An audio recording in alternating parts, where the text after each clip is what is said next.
Olá, querida amiga, querido amigo, chegamos ao final da semana. Estamos gratos a Deus pela experiência que tivemos durante toda a semana, todos os dias, cada manhã, abrindo a palavra, lendo a palavra, compreendendo a palavra. Então, eu te agradeço pela sua companhia todos os dias e também te agradeço porque você fez parte de todo esse esforço ao compartilhar esse vídeo com seus amigos, seus familiares. A palavra de Deus chegou a mais lugares, viu? Fez coisas extraordinárias no coração das pessoas. E te agradeço porque você foi parte de tudo isso, tá bom?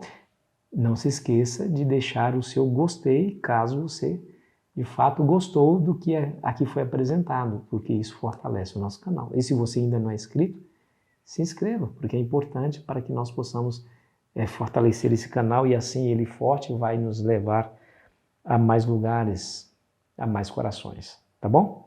Vamos fazer um resumo do que nós estudamos durante essa semana, o calor extremo, né? Nós vimos que Deus prova-nos com a finalidade de nos levar ao arrependimento, nos levar a mudar de atitude, abrir nossos olhos. Nós vimos também que Deus nos prepara para sermos instrumentos mais úteis. Quando Ele nos consola, somos agora um instrumento útil a consolar aqueles que estão sofrendo, que passou pela mesma experiência que nós passamos. E agora nós temos a experiência de vida para dizer o que aconteceu conosco e como que nós conseguimos sair da prova, da dificuldade. Agora nós podemos fazer isso com as pessoas que estão ao nosso redor. Vimos aí a terrível prova pela qual passou Abraão. Você se lembra? Que terrível prova, né? Mata seu filho, Abraão. E ele, diz a Bíblia que ele viajou 3 dias até o Monte Moriá, com um coração pesaroso certamente, mas nunca duvidou de que aquela voz que ele pediu o seu filho em sacrifício era a voz de Deus, porque ele tinha um conhecimento de Deus, uma amizade com Deus, de maneira que quando Deus falou, aquela voz foi inconfundível, era de fato Deus. Então ele se pôs a obedecer. Quando ele estava pronto para sacrificar seu filho, nós vimos que Deus bradou do céu e diz: não faça isso, porque agora sei que temes a Deus. E nós aprendemos que o objetivo da prova, daquela prova tão terrível, né? E vinda justamente naquele momento, no momento de quando Abraão já estava bem velhinho, quando Abraão já estava se preparando para, quem sabe, descansar. Aquela prova veio naquele momento como a última terrível prova que ele passou, para que ele, através da sua própria experiência, experimentasse o que o próprio Deus haveria de fazer, o sacrifício que ele haveria de realizar para redimir a humanidade inteira. Você viu? Lembra-se da história de Oséias? Olha que história, hein? Oséias não tinha uma mensagem, o próprio Oséias era a mensagem. Deus pediu para que ele casasse com uma prostituta e ele casou. E essa prostituta fugiu da casa de Oséias e voltou para os braços dos seus amantes. Teve filhos e Oséias naturalmente não quis mais saber da mulher, mas Deus apareceu para ele e disse: não, vá atrás da sua mulher. Traga-la de volta para casa e demonstre amor para ela, para que o povo de Israel saiba como eu me sinto traído por eles quando eles saem e vão atrás dos deuses. Olha, eles dizem que o vinho, o trigo, a prosperidade da nação é devida aos deuses. Então eu vou fazer o seguinte: já que eles não reconhecem que a prosperidade da nação vem das minhas mãos, eu vou tirar tudo isso deles. Eles se tornaram uma terra seca, uma terra desértica. Eles perderão essa prosperidade até que eles se voltem para mim novamente. E assim foi feito. E o povo voltou a Deus. E o intento de Deus era que o povo lembrasse dele. E aí ele diz assim: ó, eu tirarei a guerra, tirarei o arco contra ela, desposar-te-ei para sempre, para ser a minha esposa novamente. Olha só, o intento de Deus em permitir que essas provações viessem sobre o seu povo. Lembrando das palavras de Paulo no Romanos capítulo 2, verso 4, que nós não deveríamos ignorar que é a bondade de Deus que nos leva ao arrependimento. Mesmo passando por dificuldades e sofrimentos, nós podemos enxergar a bondade de Deus, né? E nós vimos a história de Jó, que mesmo passando por todo aquele sofrimento, ele manteve a integridade e adorou o Senhor. E adorou o Senhor, né? Que coisa extraordinária, né, meus amigos? É assim, Deus não permite prova somente pela prova. Ele não quer somente causar dor ao nosso coração, porque dor, sofrimento, ela tem que nos trazer algum ensinamento, tem que nos trazer algum benefício. Do contrário, só será sofrimento. E ninguém merece viver somente com o sofrimento. Deus, ele pretende em tudo isso nos nos preparar para algo maior daquilo que nós estamos vivendo.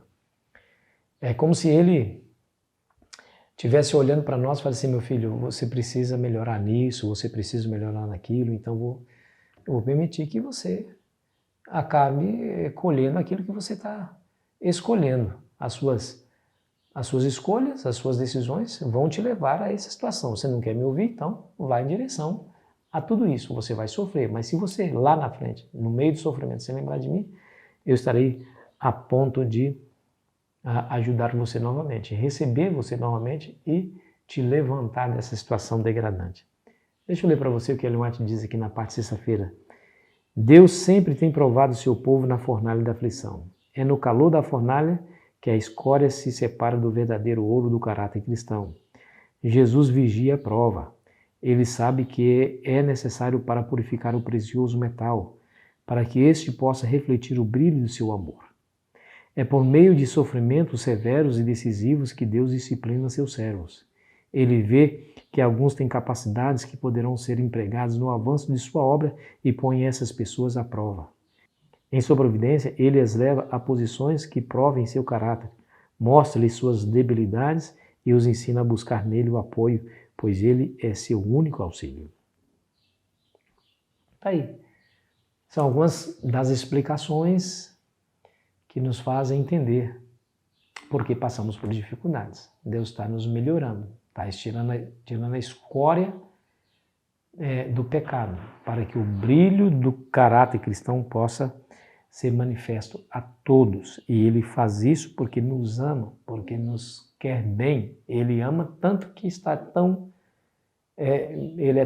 ama tanto que não deixa que de maneira nenhuma que permaneçamos como estamos. Ele é incapaz de nos deixar como estamos. Ele vai fazer algo para que nós possamos melhorar a nossa atitude, nossa vida diante dele. Apesar de que essas talvez sejam palavras de conforto, de consolo, mas eu entendo também que muitas das provações que nós passamos não entendemos o porquê e o objetivo. Reconhecemos que nem sempre teremos as respostas, vimos na lição de ontem. O apóstolo Paulo dizendo, não julgue as coisas de maneira antecipada. Espere, porque na revelação do Senhor Jesus, Ele vai trazer à luz aquilo que está em trevas. Ou seja, um dia Deus vai sentar conosco e vai nos mostrar tudo o que nós precisamos saber. E aí nossos joelhos se dobrarão diante de Deus, declarando que Ele é amor, que Ele é justo, que Ele é misericordioso, que o que Ele fez, o que Ele permitiu fazer nas nossas vidas, foi a melhor decisão.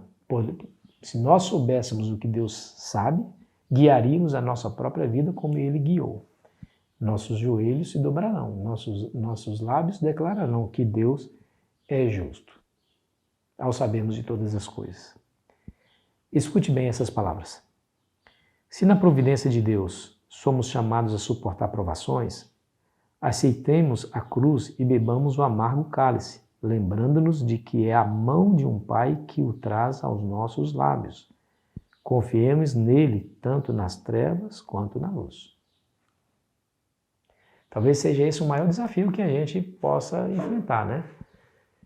Estar na presença de Deus e confiando nele quando tudo está bom é fácil, né? Tem dinheiro no bolso, o aluguel está pago, ou eu moro na minha casa própria, o emprego está garantido, a família está bem, os filhos estão seguros, tem comida na despensa, tem saúde, está tudo bem. Aí é fácil você admitir que Deus é amor. Será que você continuaria admitindo que Deus é amor quando o sofrimento bate à sua porta, quando a perca lhe alcança, quando você não tem as respostas, quando as lágrimas teimam em escorrer dos seus olhos, quando você se sente sozinho ou sozinho, quando o abandono é a sua realidade?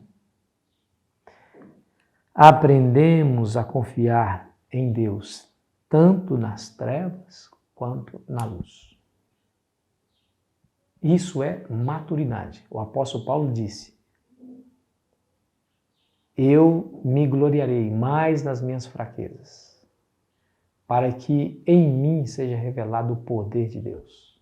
Isso é maturidade. Quando o Jó passou por aquela situação, ele disse, olha, nu vim ao mundo, saí do ventre da minha mãe, e nu sairei.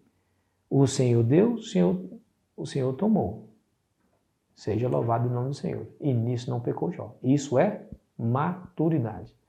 Você está disposto ou disposta a servir a Deus, mesmo quando as coisas deem errado na sua vida? Você está disposto a continuar fiel ao Senhor se a derrota lhe alcançar? Essa que é a grande pergunta que eu e você precisamos responder para nós mesmos. Até onde estamos dispostos a ir por Jesus? Estamos dispostos a sacrificarmos por Ele, assim como Ele sacrificou por nós? E se Deus não fizer nada por você? E se Ele não ouvir as suas orações por livramento? E se a derrota for a certeza? Eu lhe pergunto, continuará servindo a Deus? Querido amigo, querida amiga, se Deus não fizesse nada por mim, ainda com a força dele, né? Não pela minha própria força. Ainda assim eu serviria com a força dele, serviria a ele. Porque ele já fez tudo por mim ao dar o seu filho. Aquilo que ele fez na cruz por mim foi ou é a maior riqueza que eu poderia ganhar. Eu peço a Ele todos os dias, Senhor, em meio ao calor da aflição, das dificuldades, das provações, segure minhas mãos. Mas segure tão forte essas minhas mãos, mesmo que eu as queira soltar, que o Senhor não a largue, para que eu continue na Tua presença. Entende? Não posso confiar em mim mesmo, né? Assim como você não pode confiar em você mesmo, porque a Bíblia diz que aquele que está em pé, aquele que acha que está em pé, cuide para que não caia. Eu oro para que Deus me livre das tentações, mas muito mais, que Ele, se eu passar por provação, que Ele esteja comigo, sustentando as minhas decisões. Querido amigo, querida amiga, que essa semana tenha servido para você como um alento, como as respostas que você tanto procura, que vocês tenham ouvido a voz de Deus e tenha compreendido ou todo o seu sofrimento ou parte dele. A minha oração é que você receba a bênção de Deus onde quer que você se encontre. Vamos orar? Senhor Deus e Pai, obrigado, meu Deus, por tudo o que o Senhor fez e permite que aconteça na nossa vida. Somos pó, Tu conheces a nossa estrutura. Por isso se compadece de nós como um pai e se compadece do seu filho. Senhor, tome nossas mãos, segure-as bem firmes nas Tuas, para que nós não larguemos as Tuas mãos. Se nós quisermos soltá-las, segure firme, para que não a consigamos. Pois pedimos em nome de Jesus. Amém. Querido amigo, querida amiga, foi muito bom estar com você nessa semana. Espero você ansiosamente na próxima semana para continuarmos aqui a nossa reflexão, o nosso estudo. Aproveite bem o seu final de semana e tenha um feliz sábado na presença do Senhor Jesus.